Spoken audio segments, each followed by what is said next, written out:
I think the need for education to prepare children for future decades is becoming increasingly important, and it's something which I've gone into in some detail in my book, Bad Ideas, because essentially, as humans get more and more technologically advanced,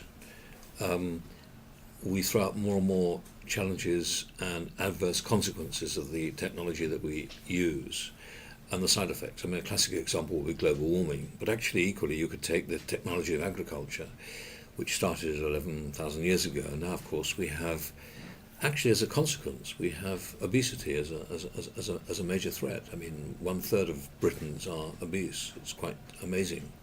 Nearly 1/3, anyway. And that's going to have a major effect on health. Diabetes type 2 is going to be affecting a very big proportion of our population in the next 10 or 15 years. So I think there is a need to be better educated. I think it's very clear from the history of science that you can't imagine even the most democratic governments always using science wisely. They don't. They use it for their own purposes. And non-democratic governments, of course, are much worse.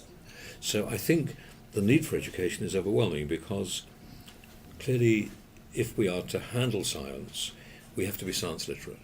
And at the moment we're living in a society which isn't always very science literate, which is part of the reason for the Reach Out Lab too, of course.